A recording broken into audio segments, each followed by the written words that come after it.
Hi guys, and how are you doing? How is your day? I hope that you're having a very nice week and a very nice day, of course. And welcome back to Healthy Baking Lessons. I will tell you today some more things about the healthy baking, but we're going back to another ingredient, main ingredient that is used in baking, which is sugar. And I'm pretty sure you heard until now that sugar has some bad effects on your health, that is not the best. And today you're going to find out why is it like that. Because, I mean, you can give any kind of statement, but if you don't give the correct reasoning and the arguments which stand behind it, then it's kind of zero. It's kind of null.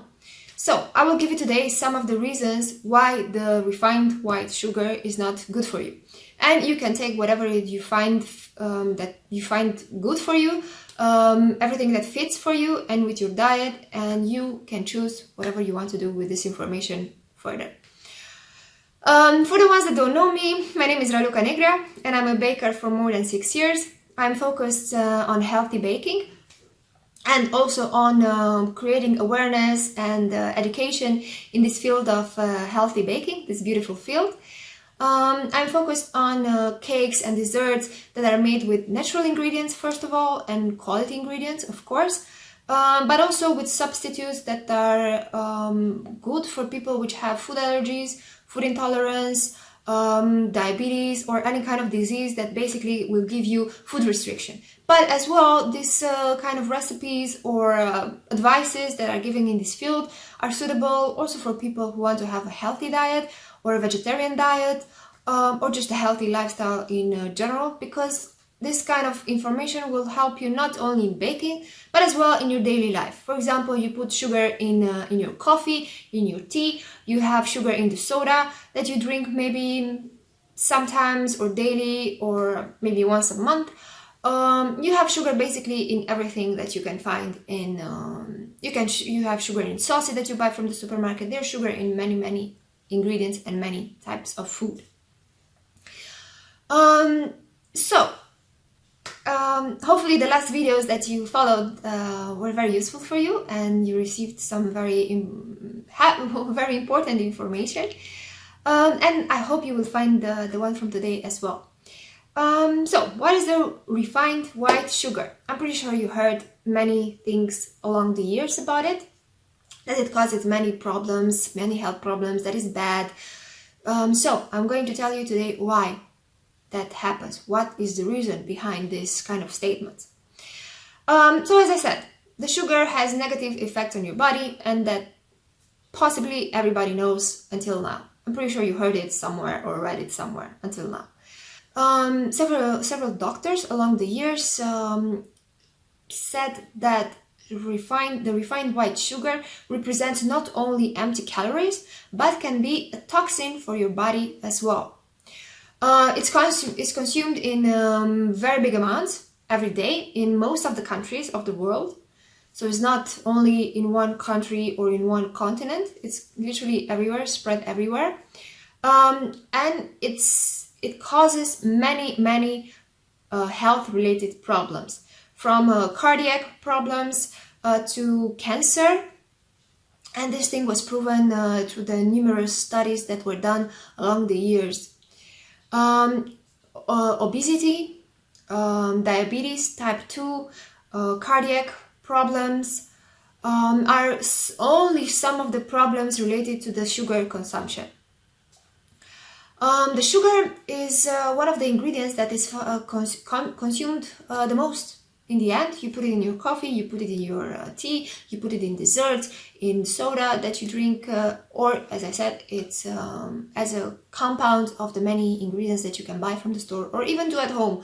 Because sometimes when you make a recipe, maybe you put a spoon of sugar to make the sauce a little bit more sweet. But the number of people who deal with diabetes has grown a lot in the last years, and it reached a number of millions. Many times these people will need oral medicine or insulin in order to keep the glycemia at an acceptable value in the blood. But these values, they can alter the organs. They can alter the kidneys, the heart, or other organs, or the blood vessels. The health of the blood vessels is put in danger by this problem with the diabetes. And the problem is that not all kind of diabetes are well kept in control. And that becomes a very big problem for other organs or the rest of the body. It doesn't, you cannot only say that, okay, I have high blood glycemia and that's it, that's the diabetes. No, the diabetes goes further and creates a lot of damage in the body, unfortunately. The thing is that many cases of type 2 diabetes can be prevented or even helped with the optimum diet. It can be helped a lot with the consumption of the right types of food. When, for example, you have diabetes, you cannot eat anymore sugar, refined sugar, or not only, but there are also some substitutes for the sugar that are not good for you. Like, for example, maple syrup has a big amount of sugar as well, or other types of substitutes. Honey as well is not the best for people who have who battle with diabetes. Yeah, sugar is not sugar, and as well some types of flour and many other ingredients, they are not suitable for people who have diabetes. So a change in diet can help a lot with the control of this disease. But what is sugar in the end? Sugar refers to simple carbs like fructose and glucose. There are different types of sugar that are used most commonly. You have the white sugar, the brown sugar, brute sugar, and molasses. For the products that you can find in the stores, they are used even more options. You can find corn syrup, palm sugar, molasses, maple syrup, but there's not that much used because it's quite expensive to produce it, or agave syrup. For example, the fructose that is contained in many of these syrups, or even in sugar, it has a 50% content of fructose. Sorry.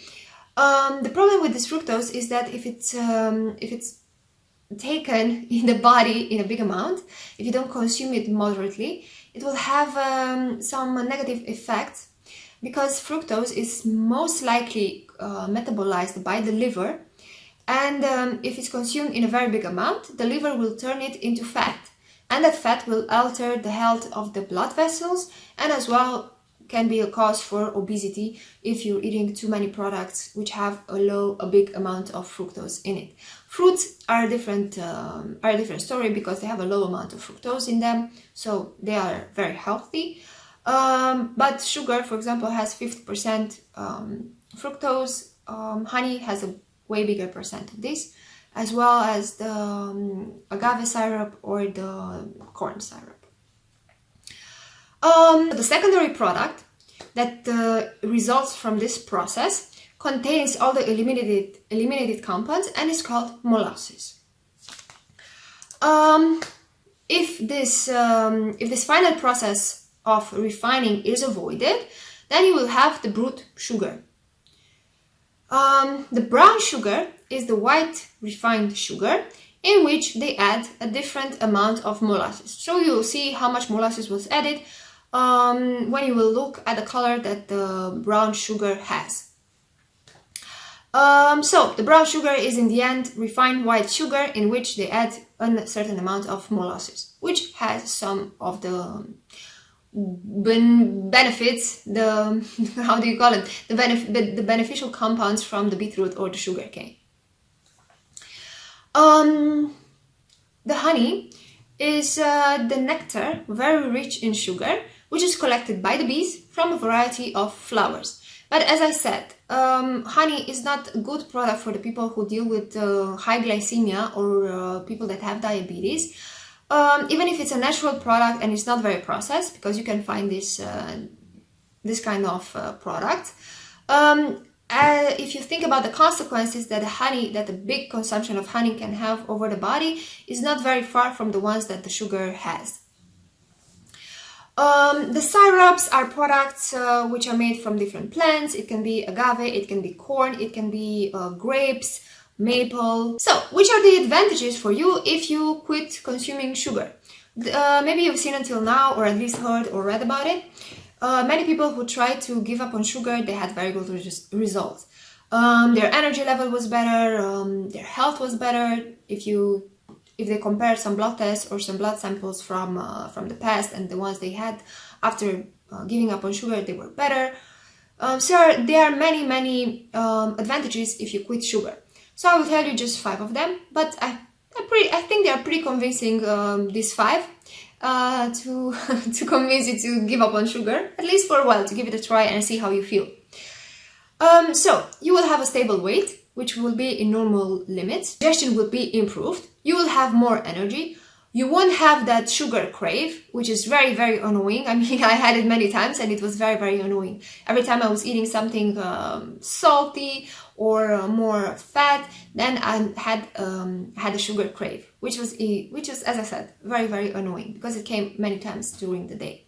And you will have a better skin because a big consumption of sugar, you will see it on the skin as well. So this was the subject for today. I hope that you got very valuable information from this video and that you will decide for yourself what you will do about the sugar consumption. It is up to you. Now you know what are the consequences and what are the advantages as well. If you have any questions or anything that is not very clear, you can send me an email at info@ralucanegra.com. You can send me a message on Raluca Negra on Facebook. You can find me on Instagram at Andrea Raluca Negra, or you can visit my website and read more things about it, see more videos, or see some recipes. You can find the website at www.ralucanegra.com. So I hope you're gonna have a nice day and that your week is going to be very nice. So good luck with everything that you have to do, and kisses. See you next time. Bye!